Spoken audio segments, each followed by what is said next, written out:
ये है रूलन, एक मास्टरमाइंड बेरोजगार सिविल इंजीनियर जो अचानक एक दिन नोबल प्रिंस की बॉडी में रीइंकारनेट हो जाता है। एक ऐसे छोटे, बदसूरत और खतरनाक शहर में जो सालों से बिल्कुल भी डेवलप नहीं हुआ था। जब एक बूढ़ा आदमी किसी जरूरी चर्चा के लिए प्रिंस को बुलाने जा रहा होता है, तभी रास्ते में उसे एक मेड दिखाई देती है जो अभी अभी प्रिंस के कमरे से बाहर निकली थी। उसके पूछने पर वह कहती है कि प्रिंस अभी सो रहे हैं, लेकिन असल में उसी मेड ने प्रिंस के ड्रिंक में जहर मिलाकर उसे मार दिया था। जब वह बूढ़ा आदमी प्रिंस को उठाने के लिए कमरे में पहुंचता है तो उसे लगता है कि शायद प्रिंस बैठे बैठे ही सो गए हैं, लेकिन सच तो ये था कि प्रिंस पहले ही मर चुका था। तभी अचानक उसकी आंखें खुलती है क्योंकि उसी पल रूलन अपनी बॉडी में रीइंकारनेट हो चुका होता है। आसपास का माहौल देखकर शुरुआत में उसे कुछ भी समझ में नहीं आता कि आखिर यहाँ चल क्या रहा है। वह अपनी याददाश्त पर जोर डालने की कोशिश करता है, लेकिन अभी उसे कुछ साफ समझ में नहीं आ रहा था। तभी वह बूढ़ा आदमी उसे उठाते हुए कहता है, हमें तुरंत चलना होगा। बाहर लोग उस विच को मारने के लिए आपके आदेश का इंतजार कर रहे हैं। रूलन को बाहर से जोर जोर से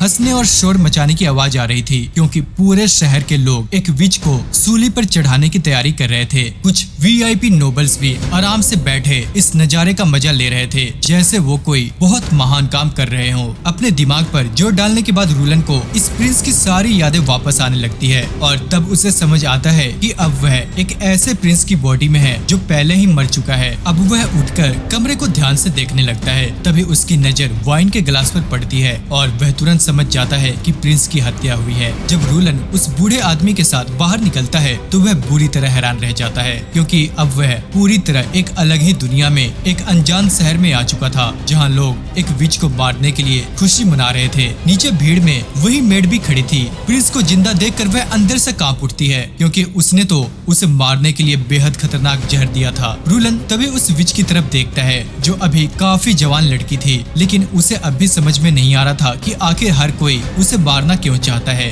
सभी लोग बस प्रिंस के आदेश का इंतजार कर रहे थे ताकि उसे सूली पर लटका दिया जाए, लेकिन बिना पूरी सच्चाई जाने रूलन किसी को कैसे मार सकता था। इसलिए वह सबके सामने एक नॉर्मल प्रिंस की तरह व्यवहार करते हुए कहता है, मैं अपना फैसला कल सुनाऊंगा। अब यह सुनकर एक रॉयल नाइट गुस्से में कहता है, आप ऐसे कैसे कर सकते हैं? एक विच के पकड़े जाने के बाद हमारा काम है उसे तुरंत मार देना, इससे पहले कि दूसरी विचेस उसे बचाने यहाँ आ जाए। तो इसमें दिक्कत क्या है? अगर दूसरी विचेस भी यहाँ आ जाए तो और भी अच्छा होगा, हम उन सबको एक साथ पकड़ लेंगे। अपना फैसला सुनाकर रूलन चुपचाप वहाँ से वापस चला जाता है। कुछ देर के बाद दिखाया जाता है कि रूलन अपने गार्ड्स के साथ प्रिंस के मेंशन की तरफ जा रहा होता है और उसके सामने वही महिला बैठी होती है जिसने प्रिंस को जहर देकर मारा था। लेकिन फिलहाल रूलन को उसके बारे में कुछ भी पता नहीं था। अपने कमरे में पहुँचने के बाद वह आसपास की चीजों को ध्यान से देखने लगता है और थोड़ी ही देर में उसे समझ आ जाता है कि उसके साथ कुछ अच्छा नहीं हुआ है क्योंकि वह एक ऐसे बर्बाद और पिछड़े राज्य में आ चुका था जिसकी आसपास के दूसरे राज्य बिल्कुल भी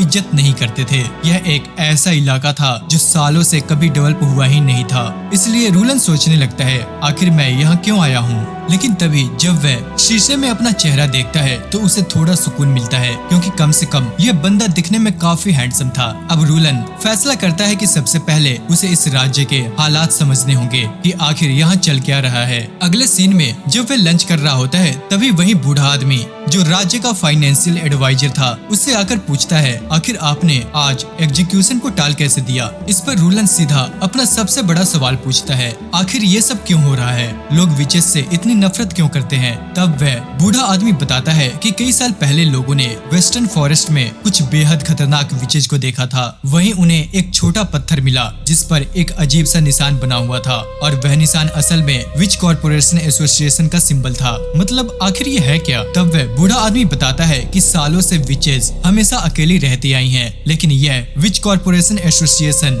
सभी विचेस को एक ही मिशन के लिए एकजुट करना चाहती है, एक मिस्टीरियस होली माउंटेन को खोजने के मिशन के लिए। उनके मुताबिक वही एक ऐसी जगह है जहां विचेस सुकून और शांति से रह सकती हैं। इसलिए विच कॉर्पोरेशन एसोसिएशन दुनिया भर के विचेस को ढूंढकर एक साथ इकट्ठा कर रही है। मतलब तुम लोग इस बात से डरते हो कि अगर उन्हें पता चल गया कि हमने एक विच को पकड़ रखा है तो वे उसे बचाने के लिए पूरे शहर को तबाह कर देंगे। हाँ बिल्कुल, इसलिए हमें उसे जल्द से जल्द खत्म करना होगा, क्योंकि विचेस के पास ऐसी डिमोनिक पावर्स होती हैं जिनका हमें अंदाजा तक नहीं। पावर मतलब कैसी पावर? तब एडवाइजर बताता है कि कुछ दिनों पहले उत्तर दिशा की एक माइन ढह गई थी और वहीं उस विच ने एक आदमी को जिंदा जलाकर मार दिया था। अगर ऐसी बात है तो मैं खुद उससे मिलना चाहूंगा। अब उसकी बात सुनकर एडवाइजर बुरी तरह से हैरान रह जाता है। साथ ही रूलन को यह भी पता चल जाता है कि विचेस को आग से कोई नुकसान नहीं होता।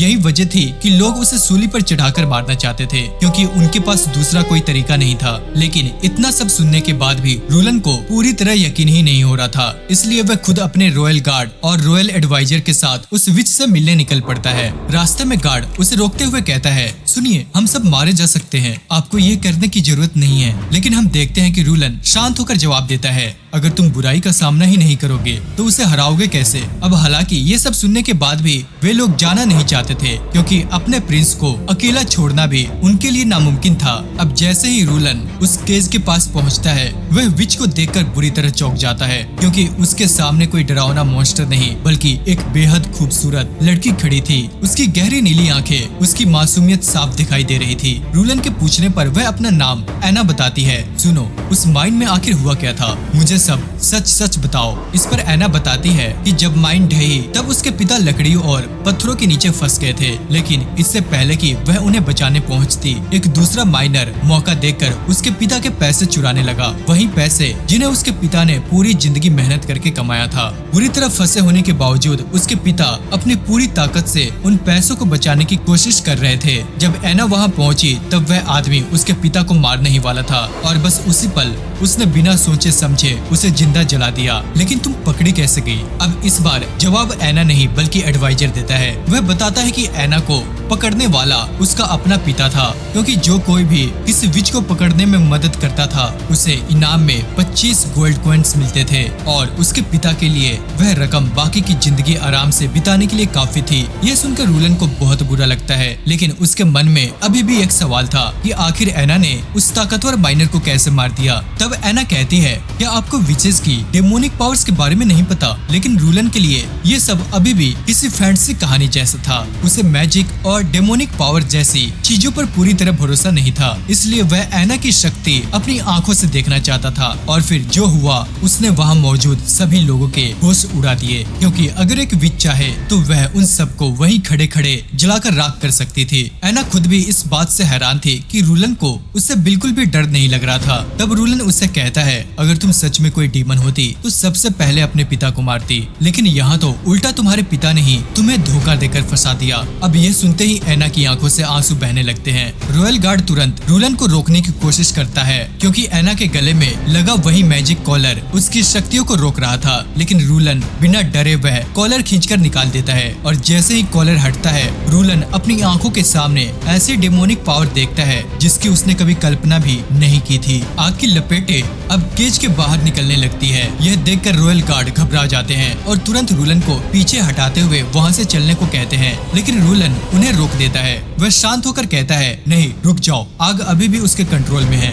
तभी एना धीरे धीरे आगे बढ़ती है और उससे कहती है, तो आखिर आपने देख ही लिया, इसे ही डेमोनिक पावर्स कहते हैं। हम देखते हैं कि उसके पूरे शरीर के कपड़े आग में जल चुके थे, लेकिन वह बिल्कुल आराम से उस भयानक लपेटे को कंट्रोल कर रही थी। अब तो आपने मेरी पावर्स देख ही ली ना, अब आप चाहो तो मुझे आराम से मार सकते हो। पर हम देखते हैं कि रूलन ऐसा बिल्कुल भी नहीं करता। वह अपना कोट उतार कर एना को पहनाता है और कहता है, किसने कहा कि तुम मरने वाली हो? असल में मैं चाहता हूँ कि तुम मेरे लिए काम करो। अब हमें इसके बाद अगली सुबह दिखाई जाती है, जहाँ रूलन कुछ थर्मोडायनामिक्स के नियमों का इस्तेमाल करके एना की शक्तियों को समझने की कोशिश कर रहा था, क्योंकि अपनी पिछली जिंदगी में वह एक इंजीनियर था। वह एना की पावर को साइंस और थर्मोडायनेमिक्स के जरिए समझना चाहता था, लेकिन उसकी शक्तियाँ किसी भी सामान्य नियम को फॉलो ही नहीं कर रही थी। यानी ये दुनिया का मैजिक साधारण साइंस से बिल्कुल अलग था। अब इसी बीच बैरो भी प्रिंस से मिलने पहुंचता है। तब रूलन उससे पूछता है, तो तुम्हारा काम पूरा हो गया? असल में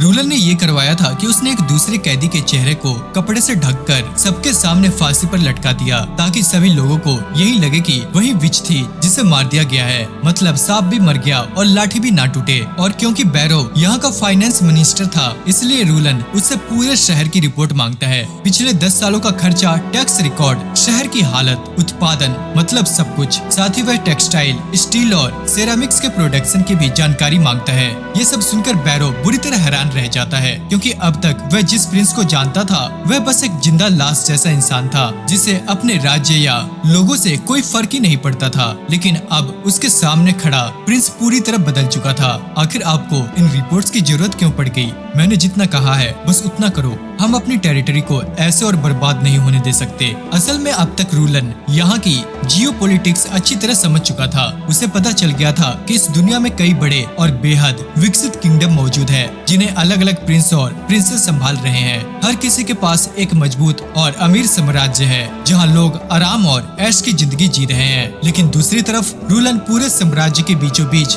एक ऐसे शहर में फंस चुका था जो पूरी तरह बर्बाद और पिछड़ा हुआ था। तुम्हें क्या लगता है हमारी सबसे बड़ी गलती क्या थी? अब बैरो जवाब देता है, हमारे पास न ढंग के संसाधन बचे हैं और न ही खाने पीने का पर्याप्त सामान। तो तुम्हारे हिसाब से इस पूरे किंगडम में सबसे ज्यादा ताकत किसके पास है? अब हम देखते हैं कि बैरो बिना सोचे तुरंत जवाब देता है, रॉयल हाउस ऑफ विम्बलेडोन के पास। नहीं, तुम गलत हो, ये सब सिर्फ दिखावा है। जहाँ तक मैंने समझा है, असल में इस पूरे किंगडम को चर्च कंट्रोल करता है। सिर्फ उसी इंसान को असली राजा माना जाता है जिसे पोप खुद ताज पहनाए। यानी कि दुनिया जिस इंसान को किंग समझती है वह असल में सिर्फ एक पपेट है। चाहे मेरे भाई बहन अपनी टेरिटरी को कितना भी मजबूत बना ले, आखिर में पूरा किंगडम चर्च के कंट्रोल में ही रहेगा। और हाँ, यहाँ एक जरूरी बात यह है कि इस दुनिया के बाकी सभी प्रिंस और प्रिंसेस असल में रूलन के अपने भाई बहन ही हैं, जो फिलहाल अलग अलग राज्यों पर राज कर रहे हैं। अब रूलन पूरी तरह समझ चुका था कि अगर उसे सच में किंग बनना है तो उसे चर्च के बनाए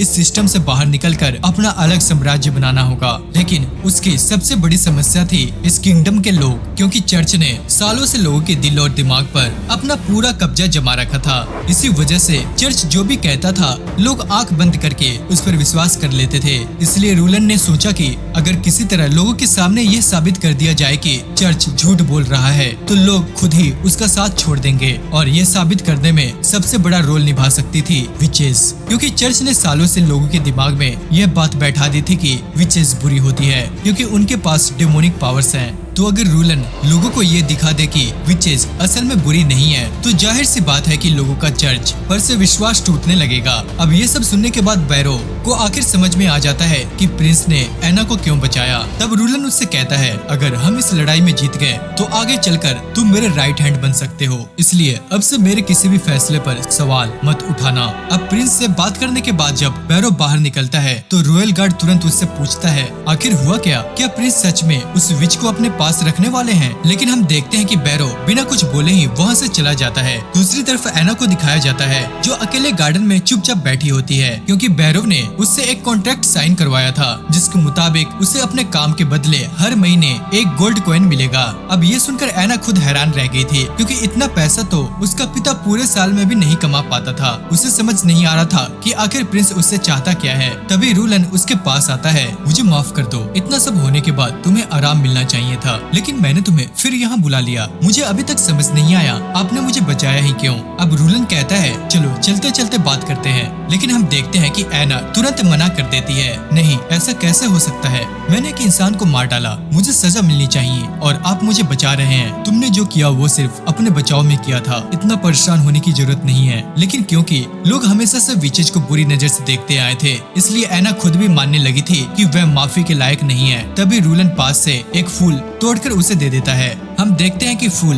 बेहद खूबसूरत था, लेकिन अचानक रूलन कहता है, वैसे इसमें जहर है। अब ये सुनते ही एना डरकर तुरंत फूल फेंक देती है। अरे चिंता मत करो, मैं तो बस मजाक कर रहा था, इसमें कोई जहर नहीं है। फिर वह फूल उठाते हुए कहता है, यह फूल अभी भी उतना ही खूबसूरत है, लेकिन मेरे एक छोटे से झूठ ने तुम्हारी सोच बदल दी। विचेस की ताकतों के साथ भी कुछ ऐसा ही है, ना उनकी पावर अच्छी होती है ना बुरी, लेकिन लोगों की सोच ऐसी बना दी गई है कि हर कोई उन्हें खतरनाक समझता है। नहीं, हमारी पावर सच में खतरनाक है। हम विचेस एक छोटी सी गलती से भी किसी इंसान को पल भर में ही मार सकती हैं। अगर तुम्हें मरना ही है तो ठीक है तुम मर जाओ, लेकिन क्या तुम्हें लगता है कि तुम्हारी मौत से सब कुछ बदल जाएगा? तुम्हारा अपना पिता तक विचेस से नफरत करता है और उसके जैसे हजारों लाखों लोग हैं। अगर तुम हार मानकर यह मान लो कि वे सही हैं, तो कभी कुछ बदलेगा ही नहीं। फिर वह अपना हाथ उसकी तरफ आगे बढ़ाते हुए कहता है, लेकिन अगर तुम मेरा साथ दो तो हम एक ऐसी दुनिया बना सकते हैं जहाँ विचेस आजादी से जी सके। अब ये सुनते ही ऐना की आंखों से आंसू निकलने लगते हैं। क्या ये सच में मुमकिन है? मैं भी एक आम इंसान की तरह जीना चाहती हूँ, घूमना फिरना हंसना बिना डर के जीना चाहती हूँ। क्या आपका दिखाया हुआ यह सपना सच में सच हो सकता है? हाँ, सब मुमकिन है, बस मेरा साथ दो। इसके बाद वह ऐना से कहता है कि उसे अपनी शक्तियों पर और ज्यादा कंट्रोल पाने के लिए ट्रेनिंग करनी होगी, ताकि पिछली बार जैसी घटना दोबारा ना हो। अब इसके बाद रात होने पर वही मेड दिखाई देती है जिसने प्रिंस को जहर देकर मारने की कोशिश की थी। वह एक चिट्ठी में प्रिंस के बदलते हुए व्यवहार के बारे में लिखती है और उसे किसी अनजान व्यक्ति के पास भेज देती है। अगले दिन जब रूलन सारी रिपोर्ट्स पढ़ता है तो उसे समझ आता है कि उनका शहर असल में एक माइनिंग टाउन है जो पूरा किंगडम के बॉर्डर पर स्थित है। लेकिन नोबल्स के लगातार भ्रष्टाचार की वजह से जिस शहर को सबसे ज्यादा विकसित होना चाहिए था वही पूरी तरह बर्बाद हो चुका था। सबसे बड़ी समस्या ये थी कि वहाँ खेती ही नहीं होती थी। तब रूलन बैरो से पूछता है, तो फिर यहाँ खाने का इंतजाम कैसे होता है? हम जो भी ओर निकालते हैं उसे हम लॉन्गसोंग फोर्ट्रेस के साथ खाने के बदले ट्रेड करते हैं। एक तरह से वे लोग हमारे वाटर सिटी को अपनी प्रॉपर्टी समझते हैं, हमसे सारा जरूरी सामान ले लेते हैं और बदले में बस इतना खाना देते हैं कि यहाँ के मजदूर किसी तरह जिंदा रह सके। असल में पहले इस शहर का रूलर बोरिस था और वह बिना सोचे समझे हमेशा उनकी हर बात मान लिया करता था। बस थोड़े से खाने के बदले वह पूरे शहर का संसाधन उन्हें सौंप देता था। यह सुनकर रूलन को भी प्रिंस की यादों से बोरिस के बारे में काफी कुछ याद आने लगता है। तब बैरो उससे कहता है, हाँ तुम सही कह रहे हो, इसलिए मैंने आज तक कभी उस पर भरोसा ही नहीं किया। मुझे पहले से पता था कि उसकी पोजीशन छीनने के बाद मैं उसका सीधा दुश्मन बन जाऊंगा। असल में बोरिस और बाकी नोबल्स के रिश्ते लॉन्गसोंग फोर्ट्रेस के प्रिंस के साथ काफी अच्छे थे। उन्हें ना तो इस शहर की चिंता थी और ना यहाँ के लोगों की, इसलिए वे लोग हमेशा सिर्फ उतना ही खाना भेजते थे जिससे वहाँ के मजदूर किसी तरह जिंदा रह सके। अब ये सुनने के बाद रूलन तुरंत अपना फैसला लेता है। वह कहता है, आज से लॉन्गसोंग फोर्ट्रेस के साथ हमारे सारे ट्रेड बंद। अब हम अपना सारा ओरे अच्छे दामों में विलो सिटी को बेचेंगे और वहीं से खाना खरीदेंगे। अब ये सुनकर बैरो थोड़ा परेशान हो जाता है, लेकिन विलो सिटी इतना सारा ओरे लेकर क्या करेगा? वे लोग इतना सामान खरीदेंगे ही नहीं।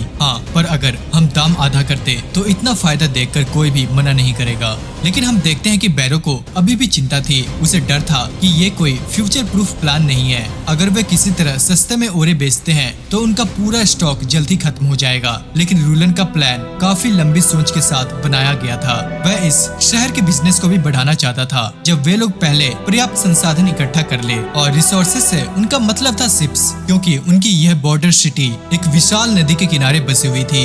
एक ऐसी लंबी नदी जो पूरे किंगडम से होकर गुजरती थी। अगर वे लोग अच्छी शिप्स बना लेते तो पूरे किंगडम में व्यापार कर सकते थे, यानी हर तरफ पैसा ही पैसा। पैसा ही पैसा होगा। लेकिन तभी बैरो एक और बड़ी समस्या बताता है। अगर हमने लॉन्गसोंग फोर्ट्रेस से सारे रिश्ते तोड़ दिए तो सर्दियों में वे हमें अपने किले में शरण नहीं देंगे। क्यों? सर्दियों में ऐसा क्या होता है? अब बैरो सीरियस होकर कहता है, क्योंकि सर्दियों में असली खतरा आता है। ड्रैगन स्पाइन माउंटेन से मानो नर्क का दरवाजा खुल जाता है और वहाँ से अनगिनत मॉन्स्टर्स बाहर आने लगते हैं। सर्दियों में उनका रूप इतना भयानक होता है कि वे सब कुछ तबाह कर देते हैं। वे झुंड बनाकर हमला करते हैं और क्योंकि हमारे शहर के पास बड़ी दीवारें नहीं है, इसलिए लोगों को लॉन्गसोंग फोर्ट्रेस में जाकर छिपना पड़ता है। यह सुनकर रूलन को समझ आ जाता है कि जब तक वह इन मॉन्स्टर की समस्या का हल नहीं ढूंढ लेता तब तक वह इस शहर को डेवलप नहीं कर सकता। इसलिए अब वह कुछ कैप्टन्स और एक हंटर को बुलाता है जो पहले उन मॉन्स्टर से लड़ चुके थे। उनमें से एक बेचारा तो प्रिंस को सामने देखकर डर गया था कि उससे ठीक से बोला भी जा नहीं रहा था। तभी दूसरा कैप्टन आगे बढ़कर बताता है, ऑटम सीजन खत्म होने के बाद हम पूरे जंगल में घूमकर आसपास के इलाकों पर नजर रखते हैं। जैसे ही किसी बीस्ट के आने का संकेत मिलता है हम सिग्नल फायर जलाते हैं। उसके बाद रूबी वाटर रिवर के रास्ते सभी लोग लॉन्गसोंग फोर्ट्रेस की तरफ निकल जाते हैं। क्या नदी की दूसरी तरफ भी मॉन्स्टर्स हमला करते हैं? नहीं, ये नदी बहुत गहरी है और इसका बहाव भी बेहद तेज है। आज तक किसी बीस्ट ने इसे पार करने की हिम्मत नहीं की। सुनो, इन मॉन्स्टर्स के आने के बाद हालात सामान्य होने में कितना समय लगता है? ज्यादा नहीं, बस 2 से 3 महीने, जब तक आसमान साफ न हो जाए और बर्फ पिघल न जाए। लेकिन पिछली बार ये हमला पूरे 4 महीने तक चला था और उसी वजह से कई लोग भूख से मारे गए, क्योंकि उन्हें खाना उतना ही मिलता था जितना ओरे वे प्रोड्यूस करते थे। पहले 2-3 महीने तक तो लोग बचे हुए संसाधनों से काम चला लेते थे, लेकिन चौथा महीना आते आते उनका पूरा ओरे खत्म हो चुका था और वे वापस शहर जाकर माइनिंग भी नहीं कर सकते थे। मतलब ना ओरे मिलता और ना ही खाना। अब रूलन के लिए ये पूरी तरह साफ हो चुका था कि लॉन्गसंग फोर्ट्रेस कभी भी उनका लॉन्ग टर्म सॉल्यूशन नहीं बन सकता। तभी प्रिंस हंटर से पूछता है, तुमने कितने मॉन्स्टर्स मारे हैं? 2, एक म्यूटेंट बी और एक म्यूटेंट वुल्फ। वह आगे बताता है कि असल में वे पहले सामान्य जानवर ही होते थे, लेकिन म्यूटेंट होने के बाद उनकी ताकत 10 गुना बढ़ जाती है और उसके बाद सिर्फ एक बीस्ट को रोकना भी बेहद मुश्किल हो जाता है। लेकिन रूलन को अब भी ये लग रहा था कि आखिर वे सिर्फ जानवर ही तो है, फिर वे उनसे डरते क्यों हैं? तब हंटर सीरियस होकर कहता है, नहीं, वहाँ हाइब्रिड बीस्ट भी होते हैं। कुछ तो उड़ सकते हैं और कुछ अपना रूप तक बदल सकते हैं। उनकी सूंघने की शक्ति इतनी तेज होती है कि वे पल भर में इंसानों को ढूंढ लेते हैं। तभी रूलन नोटिस करता है कि एक आदमी लगातार सिर झुकाकर खड़ा है। सुनो, तुम अब तक सिर झुकाकर क्यों खड़े हो? इस पर कैप्टन कार्टर आगे बढ़कर कहता है, वह जेल हेम्स क्लैन से हैं। लेकिन इससे पहले कि वह कुछ और कह पाता, रूलन उसे रोक देता है। नहीं, अपना सिर उठाओ, जब तक तुम मेरे शहर में हो यहाँ सब बराबर है। अब ये सुनकर वह आदमी धीरे धीरे अपना सिर उठाता है और अपना नाम बताता है, आयरन एक्स। अब इसके बाद रूलन सबको थैंक यू कहता है और उन्हें 10-10 सिल्वर कॉइंस देकर वापस भेज देता है। और फिर रूलन खुद कैप्टन कार्टर के साथ फॉरेस्ट बॉर्डर की तरफ निकल पड़ता है। वह वही जगह थी जहाँ से लोग सिग्नल फायर जलाकर पूरे शहर को मॉन्स्टर के आने की चेतावनी देते थे। आसपास के इलाकों को ध्यान से स्टडी करने के बाद रूलन को समझ आता है कि जैसे ही लोगों को सिग्नल मिलता है, वे माउंटेन एरिया से सीधे रिवर की तरफ भागते हैं और ये पूरा रास्ता 600 मीटर लंबा था। तभी कार्टर थोड़ी हिचकिचाहट के साथ कहता है, माफ कीजिए, शायद मुझे ऐसा सवाल नहीं पूछना चाहिए, लेकिन कहीं आप डेमोनिक पीरियड के दौरान यही रहने का प्लान तो नहीं बना रहे? हाँ, बिल्कुल सही समझा आपने। अब ये सुनते ही कार्टर पूरी तरह से मौन धारण कर लेता है, क्योंकि शहर के गिने चुने गार्ड्स ही थे जो मॉन्स्टर से लोगों की रक्षा करने के लिए बिल्कुल न काफी थे, और ऊपर से कैसल में 2000 लोगों के रहने की जगह भी नहीं थी। लेकिन रूलन बड़े कॉन्फिडेंस से कहता है, इस बात की चिंता मत करो, हम यहाँ इतिहास की सबसे मजबूत दीवार बनाएंगे। और अगर तुम भूल गए हो तो मैं याद दिला दूं कि रूलन अपनी पिछली जिंदगी में एक इंजीनियर था, इसलिए उसे पूरा भरोसा था कि अपनी मॉडर्न नॉलेज की मदद से वह एक ऐसी विशाल और मजबूत दीवार खड़ी कर सकता है जो मॉन्स्टर को रोक सके। दूसरी तरफ बैरो अभी भी इस सोच में डूबा हुआ था कि आखिर प्रिंस के अंदर इतना बड़ा बदलाव कैसे आया, क्योंकि पहले वाला प्रिंस पूरी तरह एक फेलियर था। उसे ना अपने शहर की परवाह थी और ना ही यहाँ के लोगों की। रॉयल फैमिली के नाम पर वह एक बहुत बड़ा दाग माना जाता था, यहाँ तक कि उसके अपने भाई बहन भी उसे बहुत ही ज्यादा उसे सीरियस नहीं लेते थे। लेकिन अब वही प्रिंस अचानक पूरी तरह से बदल चुका था। असल में बैरो ने शुरू में प्रिंस के अंडर काम करना इसलिए स्वीकार किया था क्योंकि किंग ने उसे फाइनेंस मिनिस्टर बनाने का वादा किया था। लेकिन अब उसके सामने जो रूलन था उसे देखकर खुद बैरो परेशान हो चुका था, क्योंकि एना को बचाने के बाद सिर्फ एक रात में रूलन इतना बदल गया था कि उसने पूरे शहर के भविष्य के लिए दर्जनों योजनाएं बना ली थी। हालांकि हमें सारी बातें दिखाई नहीं गई, लेकिन रूलन ने बैरो के सामने ऐसी स्ट्रेटेजी रखी थी जो उसने अपनी पूरी जिंदगी में कभी सुनी तक नहीं थी। लेकिन एक बड़ी समस्या अभी भी बाकी थी। अगर वे लोग डेमोनिक पीरियड को लॉन्गसंग फोर्ट्रेस की मदद के बिना सरवाइव नहीं कर पाए तो रूलन की सारी प्लानिंग बेकार हो जाती। और यही सोचकर बैरो काफी परेशान था, क्योंकि सर्दियां आने में अब सिर्फ 3 महीने बचे थे और इन्हीं 3 महीनों के अंदर रूलन 600 मीटर लंबी दीवार खड़ी करना चाहता था, जो लगभग नामुमकिन काम लग रहा था।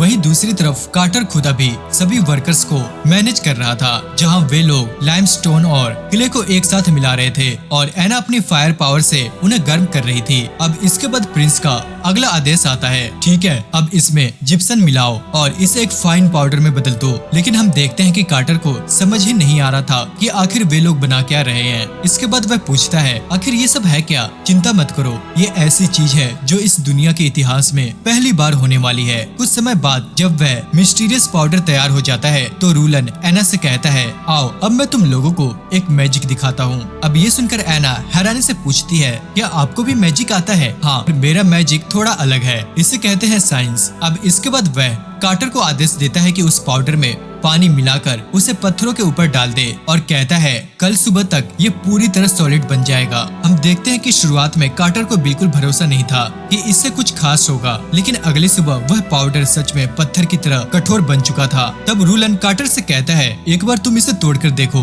अब इसके बाद कार्टर तुरंत अपना फावड़ा उठाता है और पूरी ताकत से उस पर वार करता है, लेकिन वह चीज अब स्टील जितनी मजबूत हो चुकी थी और ये देखकर कार्टर बहुत ही ज्यादा हैप्पी हो जाता है। अगर ऐसा है तो हम बहुत तेजी से आगे बढ़ सकते हैं। सिर्फ 5 सालों में पूरी दीवार तैयार हो जाएगी और हमारा कैसल भी पहले से कई गुना मजबूत बन जाएगा। हमें समझ आता है कि रूलन सिर्फ एक बड़ी दीवार बनाकर यही नहीं रुकना चाहता था। उसका सपना था 10,000 मजबूत घर बनाना, ताकि शहर के सभी लोगों को सुरक्षित शेल्टर मिल सके और वे चैन से जी सके। वह ऐसा घर बनाना चाहता था जो आंधी, तूफान, यहाँ तक कि भूकंप में भी न टूटे। यानी इस दुनिया के लिए एक बिल्कुल नई तरह की आधुनिक सिटी। सुनो कार्टर, वॉल कंस्ट्रक्शन अब तुम्हारी जिम्मेदारी है और एना, तुम रोज इन मटेरियल्स को बनाने में मदद करोगी। अब रूलन वापस वहाँ से जाने ही वाला था, तभी कार्टर उसे रोककर पूछता है, वैसे इस मिस्टीरियस पाउडर का नाम क्या है? इसका नाम है सीमेंट। यानी दोस्तों, एक तरह से देखा जाए तो रूलन ने इस दुनिया में सीमेंट का आविष्कार कर दिया था। अब कुछ दिन बीतने के बाद रूलन को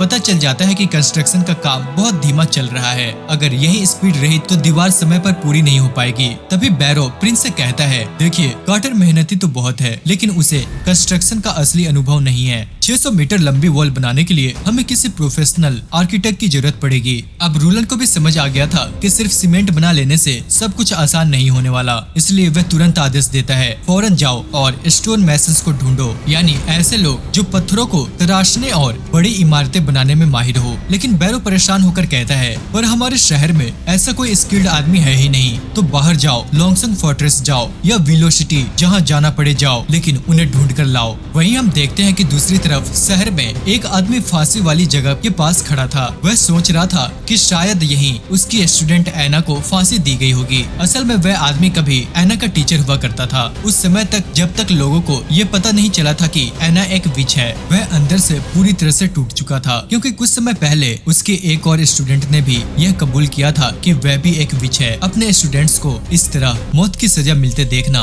उसके लिए किसी नरक से कम नहीं था। तभी पास खड़ा एक आदमी उसे आवाज देकर बुलाता है, क्योंकि टीचर देखने में काफी पढ़ा लिखा लग रहा था। वे लोग उससे कहते हैं, सुनो जरा ये देखकर बताओ कि इस रॉयल नोटिस में क्या लिखा है। अब हम देखते हैं कि टीचर जोर से पढ़ते हुए सबको बताता है, 20 से 40 साल के लोगों की जरूरत है पत्थर तोड़ने के लिए। जनरल वर्कर्स और मास्टर बिल्डर्स के लिए भी जगह खाली है। ऐसे लोग चाहिए जिन्हें कैसल या बड़ी इमारतें बनाने का अनुभव हो। सैलरी भी काफी अच्छी मिलेगी और मास्टर बिल्डर्स को हर महीने एक गोल्ड कॉइन मिलेगा। अब ये सुनते ही आसपास के लोग खुश हो जाते हैं, क्योंकि लंबे समय बाद उन्हें कमाने का मौका मिला था। वही टीचर भी समझ जाता है कि यह उसके लिए लाइफ चेंजिंग अपॉर्चुनिटी हो सकती है और वह तुरंत भागता हुआ इंटरव्यू के लिए प्रिंस के पास पहुंच जाता है। अब वह खुद परिचय देते हुए उनसे कहता है, प्रिंस, मेरा नाम कार्ल वैन वर्ट है। भले ही मैं अभी यहाँ एक टीचर हूँ, लेकिन मैं पैलेस डिजाइन और कंस्ट्रक्शन वर्क में काफी काम किया है, साथ ही कई बड़े पब्लिक प्रोजेक्ट्स में भी। और तभी वह एक नाम लेता है, एसफोर्ड। यह नाम सुनते ही बैरो बुरी तरह से हैरान हो जाता है। वह तुरंत पूछता है, क्या तुम सच में एसफोर्ड प्रोजेक्ट्स के मेंबर थे?